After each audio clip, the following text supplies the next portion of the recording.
Hello, today I'm going to show you how to make a chicken and tomato and pepper sauce dish and little roasted potatoes to go with it. So the first thing I'm going to do is take my chicken thighs, and I've allowed, these are quite small ones, but I've allowed 2 per person, and I'll just chop these roughly and then fry them in a tablespoon of vegetable oil, and they're going to be sealed to brown them. So I'll move over and chop them as I put them in the pan. A tablespoon of vegetable oil in a fairly deep frying pan. And you just really need rough chopped pieces. These in half is plenty. We're going to brown it off. The reason for using chicken thighs, although they're not as attractive to use as breast, they have a much fuller flavour, and they cook well in a casserole. So don't avoid them. Don't always think you've got to use chicken breast, because these are more economical and actually really tasty when they're cooked. Just we call this sealing in the chicken. All you need to do is just get the pink colour cooked through. So just turn them as they fry, and you're sealing the juices in them and all the flavour. You don't need them to be thoroughly cooked through, because they're going to cook in a casserole. Turn them all over once, leave them to cook for another few minutes while I prepare the vegetables. So now I'm going to chop the rest of the onions. The recipe says 2 large onions, but I could only get a fairly small one, so I've used 3. And again, it's a rough chop. You don't need to have tiny pieces, but often if you're worried about children not wanting to eat the vegetables, you can cut them a bit smaller, but it only needs a rough chop.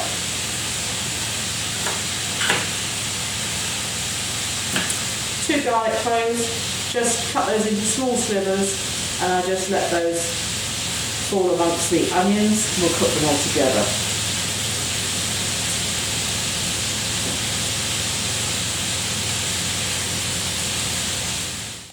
Okay, so I'm going to roughly chop the pepper here, to go with the mix, but we don't put the pepper in until later. So just get this ready. Use as much as you can. I use the ends, nothing wrong with the end, and I cut it as close to the stalk as I can to get every last bit of the pepper. Don't really need the seeds, but they're not hot or anything, so they won't do you any problems.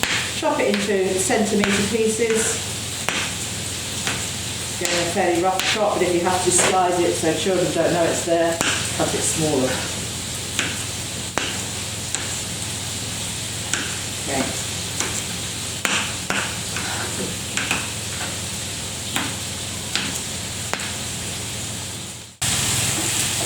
Okay. Right, so just turning these over. As you can see, some of them are just lightly browning. That's fine, adds a bit of colour.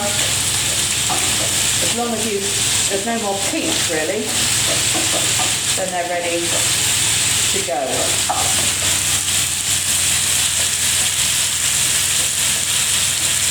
We're now going to add the onions that next. Don't need any more oil, because there's plenty of natural juices coming out of the chicken, as well as the original oil. I'll turn it down a little to a nice low heat. Let's work that out. Just gently stir those in to incorporate.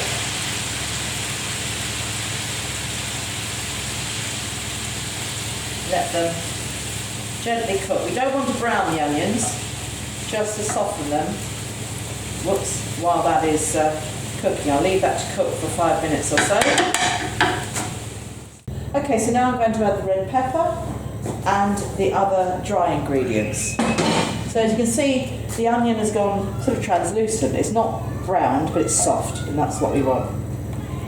So I'm going to put in a bay leaf, dried bay leaf again. These often, I've got a bush of this in my garden. It gives a lovely flavour to casserole dishes. We want a teaspoon of smoked paprika,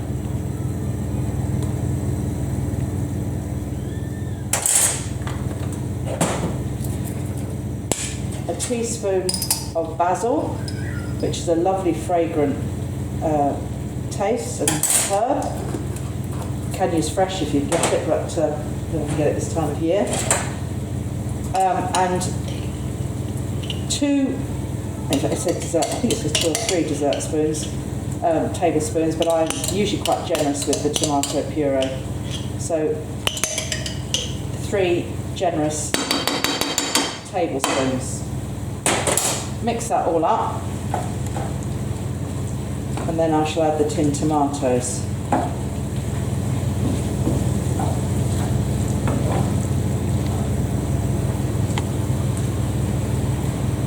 You can buy chopped tomatoes.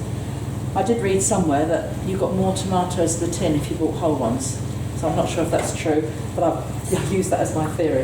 Then I just chop them on the back of the spoon as they go in.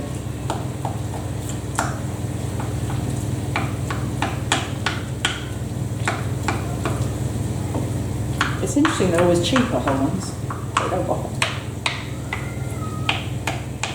Okay, then that will just now all be incorporated, and then we'll bring that to heat, the boil, and the idea now is to think when it all bubbles together, do we need any more water? But actually a lot of fluid will come out of the vegetables and the chicken as it's cooking, so I tend to have it drier to start with, and then you can always add water to it before you put it in the casserole dish.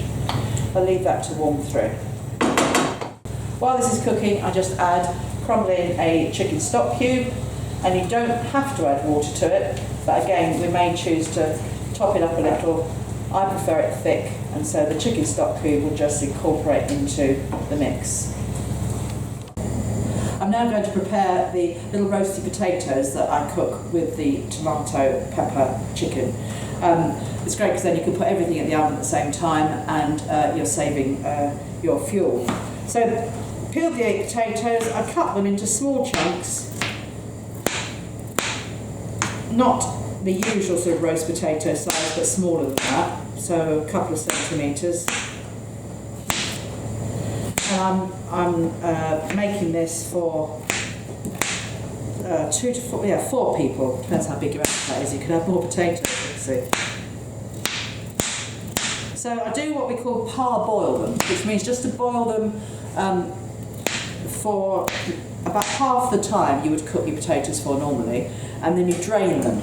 And the idea is that you just soften them up a bit, and then for roast potatoes that makes a nice soft floury edge that will get crisp in the oven. So I'm going to put them in to boil now. So now I'm going to put my roasting tin in the oven with about a tablespoon, maybe 2 tablespoons of oil to heat the oil so that they're ready. It's ready to really be sizzling when the potatoes are cooked. Obviously not too, don't walk away and leave it for too long. That just coats the tin basically. A little bit more. Right, I'll put this in the oven. So when I put the potatoes in the oven, I'm going to add some finely chopped garlic to that and a sprig of rosemary. Rosemary and garlic is a lovely combination for lots of meats, but also on potatoes. So I'll cut that up in a minute. I just have slivers of garlic, roughly chopped again. You could squeeze the garlic to a pulp, but I think it's quite nice to have little bits that come out to you and eat with the potatoes.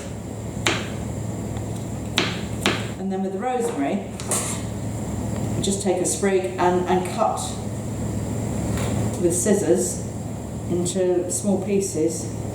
Chop it really with the scissors. I like scissors for jobs like this. Why would you use a knife when you can use scissors?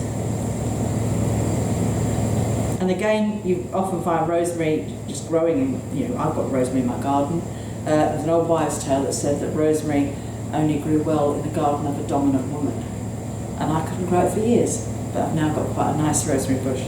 But it is something you see, as you're walking on the street, if you haven't got it yourself. Okay, so my potatoes are now ready to be drained. They're part boiled, which means I can just put a knife into them quite gently. They don't break up, but they're soft enough to use. So I'm going to take those out. I'll just show you as well. The chicken has thickened up nicely. Tomato puree adds to the thickness of it.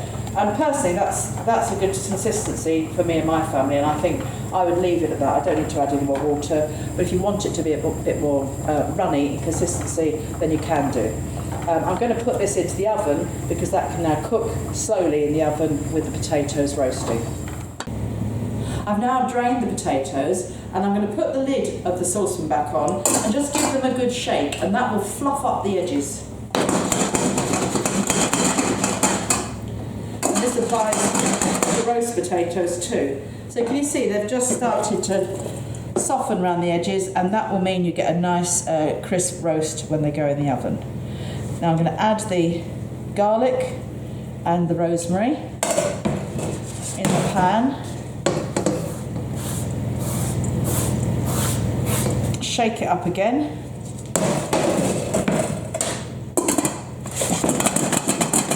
And take my roasting tin out to add those to it. Okay, so now the oil's nice and hot. Just add your potatoes gently to it, and you can hear them gently sizzling. Make sure you get all the lovely garlic in there and the rosemary. Give it a turn to mix.